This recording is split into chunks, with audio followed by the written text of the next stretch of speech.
Okay, going live now, Emy. Okay, thanks very much, everybody. I'm so sorry, everyone, that we've just been plagued by technical problems in relation to getting this on board. But we are here and we are where we are. And I'm sorry, we're going to have to cut the Q&A short, but we will endeavour to make the best of the time we've got anyway. I'll go quickly into it. Obviously, the last few months in particular, but actually the last few years have seen massive instances of athlete activism. In our own country here, we've seen, amongst others, we've seen Raheem Sterling, Marcus Rashford and Lewis Hamilton all been involved in issues around social justice, particularly around issues of racism and support for the Black Lives Matter movement. And actually what's happening here is something that has happened throughout history. Athletes have protested against racism, sexism, homophobia, and other forms of social injustice, often at great personal cost to themselves and their athletic careers.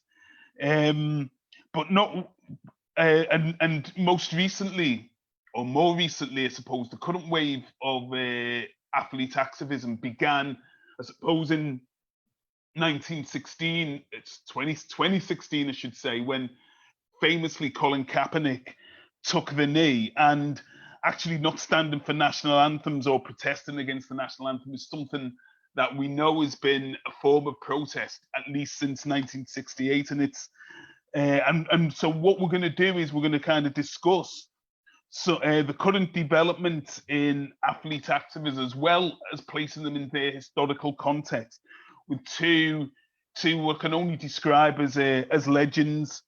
One of whom will be very familiar to people in this area.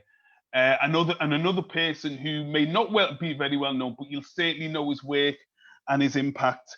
And that person's Harry Edwards. Many of you will be familiar with the iconic image of John Carlos and Tommy Smith giving a Black Power salute at the 1968 Olympic Games. Harry Edwards founded the organisation that organised those protests, called the Olympic Project for Human Rights, in 1967, when he was a professor at San Jose State, and he actually mentored John Carlos and Tommy Smith, who were students there. Also relevant to myself as well as a sociologist, sports researcher, it's fair to say that he invented the sociology of sport. He laid the blueprint of it as a discipline that looked critically at sport and absolutely against the idea that sport and politics shouldn't mix, but crucially with a kind of activist sensibility as well. And more recently, he's acted as a consultant in a number of sports, more recently the San Francisco 49ers, Golden State Warriors basketball team, amongst others. And the other person who will be very familiar to these parts is John Barnes. John, of course, is a Liverpool FC legend, to say that as an Evertonian. Won 79 caps for England, PFA Player of the Year once, Football Writers Footballer of the Year twice, 2 league titles, 2 FA Cup winners' medals, and was inducted into the Football Hall of Fame in 2005. So can I welcome those two individuals to the proceedings this evening. Thank you very much, Emy. Welcome, Pleasure John. Nice to see you, Harry. Thank you. Welcome. So my first question, we'll go straight into my first question is going to be to Harry. Harry, can you just describe your role in the '68 Olympic protests and what impact that they had, both politically and also to you personally? Well, I think that you summarized it very well. In 1968, we were facing a situation where our churches were being bombed, our leaders, Dr. King and others, were being shot down, where our vote was being suppressed despite the passage of a new Voting Rights Act and so forth. And so we had moved beyond the issue of civil rights to the issue of human rights. And that's why I organized the Olympic Project for Human Rights, understanding the role of sports in American society in particular. You had the same situation as you do in most modern societies, where sport is invested with some of the most heartfelt, deeply and culturally embedded values and sentiments of the society. So this gives athletes not only their high standing, because they tend to reiterate and affirm those values in the lives of people. This is the basis of spectatorship, of athletic hero worship, but it also gives these athletes a tremendous platform. It gives them leverage in terms of countering developments that either go against those values or that they consider to be particularly heinous. So the same forces that serve to integrate and bind societies also can be used by athletes to send a message in terms of difficulties, contradictions, and so forth that exist. In American society, I thought it was particularly valuable in terms of protest to utilize the anthem, because we're so diverse that the anthem is one of those things that really signals that we are one nation. It has a greater strength and value in American society than almost any other country because of the tremendous diversity. And so to do what Smith and Carlos did on that victory stand, to propose a boycott of that national imagery was particularly effective. And of course, a half a century later, we're still talking about it. That was the third wave of athlete activism since the turn of the 20th century, and the efforts of Major Taylor, a cyclist, to defeat Plessy versus Ferguson and segregation. So when we look at things as they evolved in the sports realm, at the interface of sport and society, we come to understand that the first wave with the Negro Leagues and Jesse Owens and Joe Louis and that group, those were resistance movements. The same with regard to Jackie Robinson and Larry Doby in the second wave. The third wave was Smith and Carlos and Jim Brown and Arthur Ashe and that group. The fourth wave of Colin Kaepernick, and now, of course, the fifth wave with the NBA teams, the Major League Baseball teams, the WNBA teams saying, we need to make, not just to make a statement in protest, we need to send a message. So we're boycotting these games. Thank you very much. I might ask you a little bit about those particular waves you're talking about in a bit more detail later on. Coming to you, John, it's fair to say that most of your activism, and not all of it entirely, but most of your activism has occurred since you retired from playing. And I just want to kind of touch on some of the, as to why it was you weren't able to promote issues of equality and social justice during your playing career. What were the kind of barriers to that, during your kind of playing career? Of course, because when I first started playing in the 80s, and I go back to black players who played in the 70s, the old British stiff upper lip, get on with it mentality, narrative was around. So therefore, there's no point complaining, because that's the way it was. And I'm sure Harry will say the same thing about, Jackie Robinson and black players who played. As much as you can talk about it, people didn't think it was an issue. People didn't see it as a problem, because of course we know what it was like. So of course now, 30 years later, we're now looking at this situation, and now players may not be afraid to speak out, because now I suppose society is now saying that they do see it as a problem and they want to do something about it. However, if you look at Harry's talking about 5 waves over probably coming up to 100 years, and have things changed? Have things changed? It's changed for a unique and elite group of people who could put themselves in positions for things to change for them. But for the average black person, things haven't changed. So therefore, we have to look at a new way of really changing things. And of course, for me, racism is a part of society. And unfortunately, as long as it exists in society, it will exist in all walks of society, of which sport is one. But I think that society absolves itself of responsibility to look at itself, because we see it as a sporting problem or as a problem in the music industry, rather than looking holistically and saying it is a problem in society, it's endemic in society, and that's how we have to tackle it. Now, in America, it may be slightly different in terms of the impact that black athletes, and you look at John Carlos, and I don't know how their lives went after 1968. I don't think it went too well for them for a small period of time. However, you talk about the impact that can actually make. Now, if you look at the tribalism of football, for example, and we talk about Raheem Sterling, and you mentioned him there on Marcus Rashford, what impact can Raheem Sterling make in terms of changing people's perceptions on black people? Now, a Liverpool fan who doesn't like Raheem Sterling, 90% of fans do not like Raheem Sterling. The Manchester City fans do. So Raheem Sterling coming out and speaking out against racism isn't going to influence 90% of people who don't like him. what we have to change is people's perception of the black man. And the only way we're going to change people's perception is going to be over a long period of time. First of all, to explain to them why they feel that black people are inferior. And don't elevate Obama and Rio Ferdinand and Beyonce out of blackness and say, I'm not racially biased because I love these black people. Look at how you see the average black person. And that's what we have to change. So my activism comes from the point of not necessarily, yes, we have to see more images of black people, you know, at the higher echelons of society and football and business. However, my whole activism now is talking about changing what's going on in the inner cities for the kids, what's happening. And that's when Colin Kaepernick didn't take a knee for American footballers. He took a knee for the injustices by the police. Absolutely. That's what it is. Tarana Burke started the Me Too movement.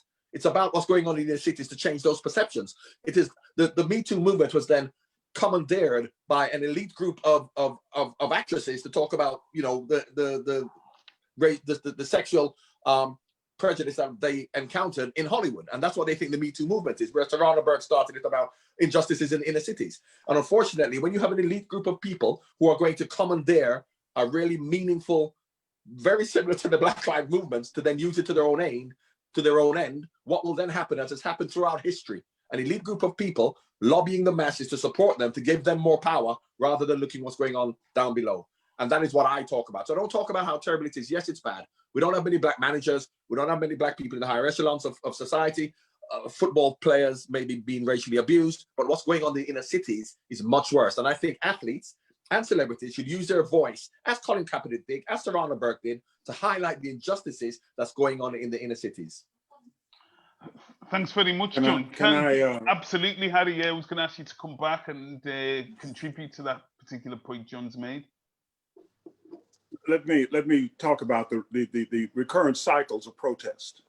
The recurrent cycles of protest are ongoing because the focus has tended to be on the pain in the communities of people of color.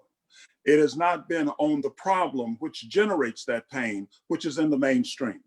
And anytime that you move to deal with the problems, you begin to find that the coalitions that were so empathetic, so motivated, so energized, so outraged over the pain in, say, the Black community with the killing of George Floyd, with the murder of Breonna Taylor, with the murder of Rayshard Brooks, they began to back off. That coalition begins to dissolve, because when you begin to talk about attacking the problems that is at the core of generating that pain, the attitudes of white supremacy, the privilege, the inordinate control of power, the definitional hegemony.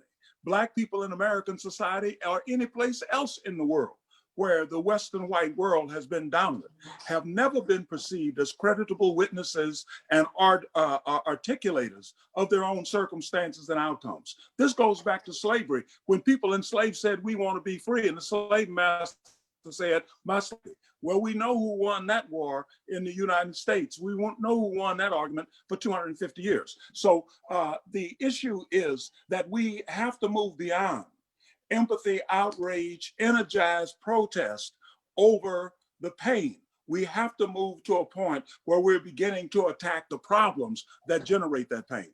In terms of how you get there, we have to understand that there are various levels of struggle. First, you can have people issuing sentiments, statements, whether in a letter, whether in a speech, whether in an Instagram, a text, a tweet, an email. They're simply expressing a sentiment. Then you have protests such as Kaepernick, such as what Carlos and Smith did. This makes a statement. I called for a boycott in 1968 because I wasn't interested in expressing a sentiment with our churches being bombed. I wasn't interested in making a statement with our leaders like Dr. King being shot down. I was interested in sending a message. And that message would have been, stop, we're not going any further. We're not going to participate in the games. We're going to boycott this. So I called for a boycott, understanding that there was a priority possibility of having to deal with a protest because we'd never get a unified boycott.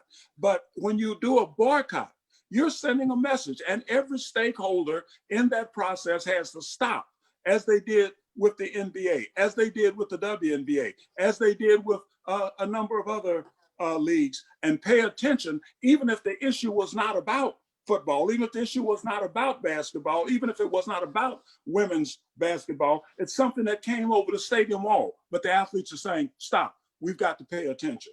The other thing, the last thing I want to say is this, is that all advancement relative to this struggle has been transactional. If you can't give a sucker something, you better be able to take something away from him.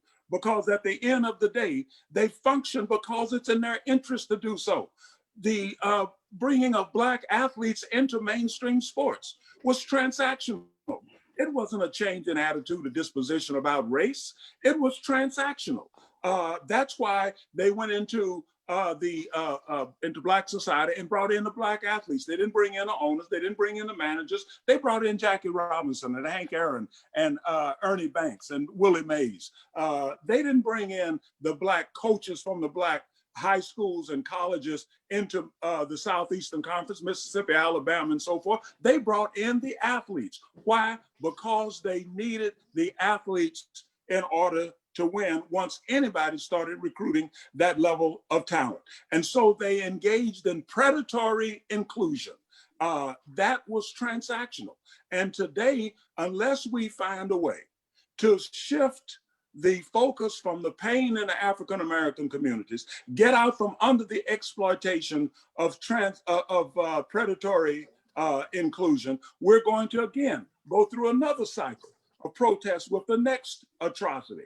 Just as we did after Emmett Till's murder, after Dr. King's murder, after the beating of King in Los Angeles, most certainly after the murder of George Floyd and Breonna Taylor, we keep going through these cycles because we have not figured out a way to make a transactional engagement with the American mainstream where it is in their interest, not just to change, but to actually commit to progress, to getting rid of, to assaulting the white supremacy, the privilege, the power, control, and the inordinate definitional authority that is at the core of the pain that is being suffered in not just in sports, but in communities of color across this country. Thanks very much, Ellie. There's another question. There's a couple of questions coming in already. I've got one about what it describes as. Let me just read it out. I've noted how the struggle of Black athletes or the protest of Black athletes has in some cases become increasingly commercialized, and Queen's Park Rangers sporting director Les Ferdinand, for example, recently highlighted how taking the knee was becoming increasingly meaningless in terms of bringing about actual change. And I'm talking about the kind of commercialism or commercialization of corporations. Is there a danger that for corporations to adopt the rhetoric of support will prevent tangible action? What's your thoughts on that? John first, and then go on, Harry. You've started. No. Yeah, go on. Please. No, carry on. Okay. First of all, just because you have all of these corporate heads and commercial producers and commissioners and so forth of sports leagues saying Black Lives Matter doesn't mean that they get it.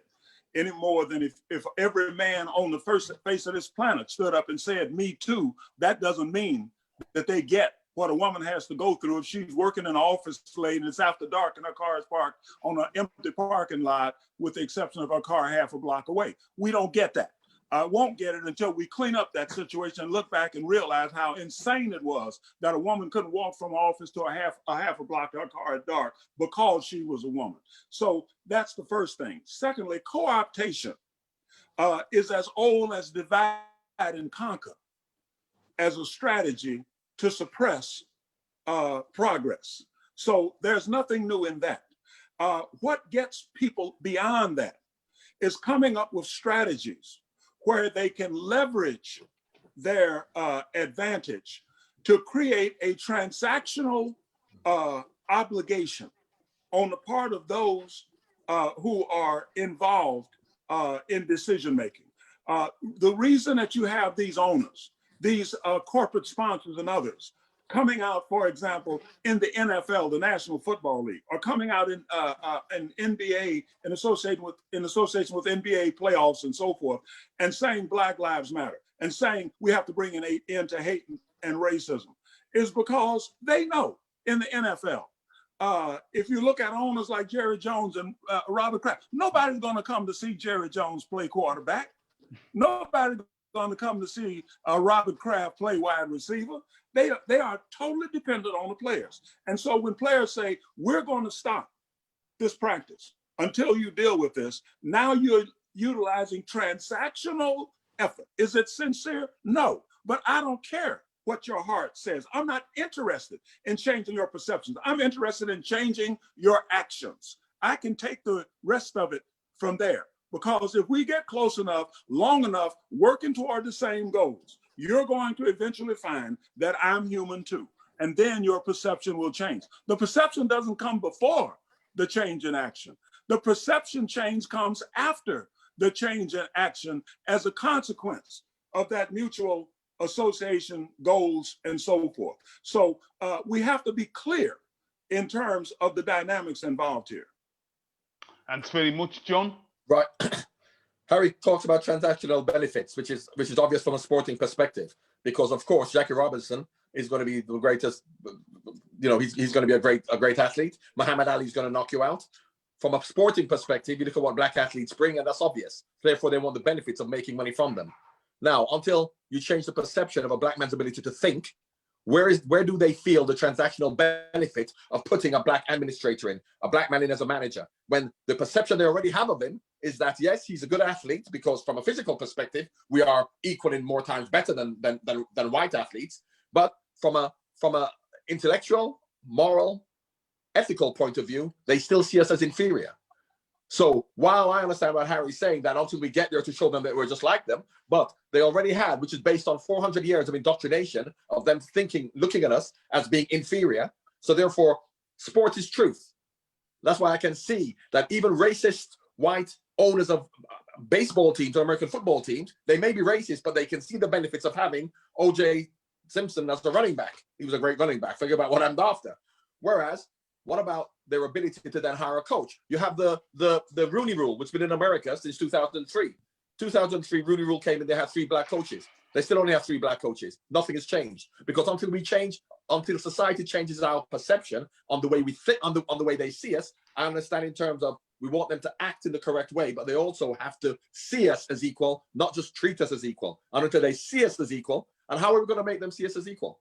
Are we going to force it on them? Are we going to hit them over the head to then say, you have to see us as equal? The way we make them see us as equal is we have to dismantle racial bias. Dismantle it. Where did it come from? Hundreds of years ago, when through slavery and colonialism, whereby to justify that, they had to come up with this narrative that black people were inferior. And that has been going on for years. And that has continued to go on, even in the media today. When you look at newspaper reports about Jamaican yardie gangs, Nigerian drug dealers, Muslim groomers, it gives negative perceptions of drug dealers, groomers, and gangs, but also of Jamaicans, Nigerians, and Muslims. And this is how it works on us subliminally, everybody, to then feel that black people are inferior. And it works with us as well. Now in Africa, African football teams, Cameroon, Nigeria, Ghana, any of those African football teams, which are black countries, black administrators, black owners, when they're going to appoint a coach for the national team, they employ a white European coach. Because even they feel that, because of what they have been wrongly told, they feel that white people are superior. So it's okay for us to feel we have been traumatized for hundreds of years. And as much as we're now saying black power and we really believe in it, that is not the case for everybody. We have to dismantle what we feel, what we've been taught to feel. I'm not. I think you're absolute. There most certainly is a psychosocial, cultural, historical dimension to this situation, to this struggle that has to be tackled. The issue becomes, what do you do? Where do you put your emphasis and your priority when you're dealing with someone who does not even in many instances regard you as human?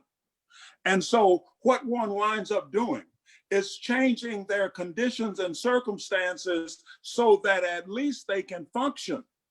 and then work on the social psychological, because you work on the social psychological, in many instances, what they look upon that as is someone trying to force something off on them that is unjust. So when we said affirmative action, they said, well, you're getting an undue advantage because you're inferior and can't compete, can't make it in the merit system. So now you're putting this in. So even our very arguments for change, when that is the principle and upfront emphasis, are seen as negative. We have to do both. We must do both. I look at 2017, when Colin Kaepernick was banned from the league. At that time, there were 8 Black coaches in the league. There were 4 Black general managers in the National Football League. Not one of them called in Kaepernick and say, you can be my quarterback. They were recruiting quarterbacks out of retirement villages and stacking enough money on the table in front of them until they came back and say, yeah, I'll come in and take a snap and a hit for you. And so at the end of the day, what we ended up with was Kaepernick still on the street, because the focus had to be on leveraging transactional power. Okay. I think we've lost John for the minute there, but never mind. We've got a great question coming. I was going to ask something similar, but the question is how do we go about getting people into positions of power who can make real change when they're likely to be shot down and have their characters assassinated by right-wing media if they look like they want to actually instigate change? I was going to ask something similar about how you might support. We've seen the negative impact that athlete activism can have on an athlete's career. Kaepernick, you've mentioned, Ali got banned in his prime. Smith and Carlos was sent home and had the careers ended. Kaepernick's had his career destroyed, as you've just said. What advice would you give to an athlete who had these concerns, Harry? First of all, I would advise that all athletes continue to dream about that greater role in terms of broadening the basis of democratic participation in society, especially athletes of color. But they have to learn to dream with their eyes open. They have to understand that freedom is not free. And when you are in a position where you're supposed to be reiterating, recapitulating, projecting, and affirming all of these values of mainstream society that have been invested in sport, when you turn around and say, yes, but this is hypocritical. Yes, but this is a contradiction. Yes, but this is a contradiction that is literally resulting in the deaths of people in the communities that we come from. When you do that, you have to realize that there's going to be a response, a reaction. And it is not going to be to say, oh, geez, we didn't know we were doing that. That's horrible. Let's correct that. It's going to be, you are disrupting my day. You are making me feel guilty. You are making me feel as if I'm responsible for something when I didn't enslave anybody. So at the end of the day, I would admonish athletes, be active, but be smart. Continue to dream about not just being a great athlete in the sense of sports performance, but being a great human being, a great man, a great woman, a contributor to broadening the base of democratic participation and freedom, not just in your own country, but in the world. But learn to dream with your eyes open. There's a price to be paid. I was fired from San Jose State for organizing the Olympic Project for Human Rights. I have a 3,000-page FBI dossier that J. Edgar Hoover insisted on handling personally as part of his ADEX corps. Later on, of course, after 50 years, in 2018, San Jose State University invited me back, gave me an honorary doctorate degree, asked me to give the commencement speech on service and sacrifice and commitment to 10,000 graduating seniors and master's degree students. But for 50 years, I was in that jacket.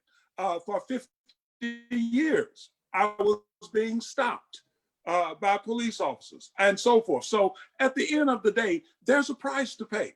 And that has to be part of your commitment, that in order to get this done, I feel so strongly about it that I'm going to pay whatever price is necessary, because it's that important to me, my children, my grandchildren, my community, and my country. You don't do the kind of thing that Smith and Carlos did. You don't do the kind of thing that Kareem Abdul-Jabbar and Lucius Allen and Mike Warren and Wes Unseld did. You don't do the kind of thing that Colin Kaepernick and Maya Moore and the women of the WNBA and the players of the NBA, Carmelo Anthony and Dwayne Wade and Chris Paul did, unless you love this country. But as Doc Rivers said, our problem has been for almost 400 years that this country doesn't love us back. But what that has done is to still our spirit and commitment. What that has done is to cement our sense of obligation to continue this struggle, understanding that this is the situation. And secondly, that our circumstances are dynamic and diverse. Our struggle is going to have to be multifaceted and constantly evolving, and that there will be no final victories. This will not be the last wave of athlete activism. The only issue is, what will be the goals, what will be the precipitating factor, and what will be the outcome? Thank you very much, Harry. We unfortunately will have to leave it there. It just I think that was a great way, actually, in which great place to kind of end our conversation. Just one thing I just want to add to Harry, apart from thanking him for his participation. I know he's got to go to another meeting in just a minute, but what he didn't mention, I think, humility didn't allow him to mention the fact that actually one of the achievements of the Olympic Project for Human Rights was the sport and boycott of South Africa, as well as enabling Muhammad Ali to get his boxing license back. So, so his work in that particular arena has been huge. And I thank him, and unfortunately John's had to go as well, but I thank both him and John for their participation tonight. Hopefully we'll be able to do it another time, and we'll have more time to discuss some of the themes we've been talking about. We only had an opportunity to scratch the surface, really, and hopefully we'll discuss this in more depth and get an opportunity to really get into more discussions about the role that athletes can play in all kinds of social justice movements. Thanks very much. Absolutely. The international linkages are critical. I think the role of the Olympic Project for Human Rights and with Nelson Mandela was great, which means that we all have a benefit at stake in terms of these types of actions. It's global. Great. Thank you very much. Well, thank you very much. Thank you. And apologies. We've had a few questions, and apologies to everyone. I'm going to hand over to Mike Morris, who's just going to wind this up. All right, as Emy said, real apologies, but sometimes this happens with us all being online. Most of the time it goes fine, occasionally it doesn't. We will try and revisit this issue in the future. First off, massive thank you to Harry Edwards and to John Barnes for taking part in this discussion, as brief as it was. Touched on a lot of issues. There's obviously a lot more that could be discussed on what is an absolutely vital issue, not just for sports, but for society as well. And, I think it's well worth looking into. Obviously, that history itself, as Harry was touching on, in relation to the '68 Olympics and the movements that came out of that, because just even a brief reading of that gives you an idea of the legendary role that Harry played, but also of the athletes that he talked about and how that inspired much greater struggles and protests going forward. Huge thanks to Emy as well, who is a great friend of WoW, personal friend, and also is our latest trustee for Writing on the Wall. Very, very pleased to have him as our trustee. And thanks to him for his patience and for obviously his stewardship of that discussion. This is part of a wider series of events for Black History Month that Writing on the Wall and the creative organisations in Liverpool are putting on. We do this every October.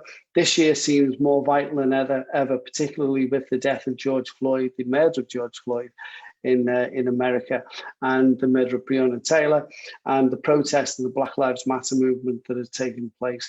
And it does strike me, having watched the protests that have erupted, and one particular image for me was when, being a Liverpool supporter, when the Liverpool team took the knee at the beginning of the season. and the camera focused in on Trent Alexander-Arnold's boot with Black Lives Matter on it. It was quite a mover moment, and one that made you think that maybe change is coming, but change isn't given. Change is something that is won.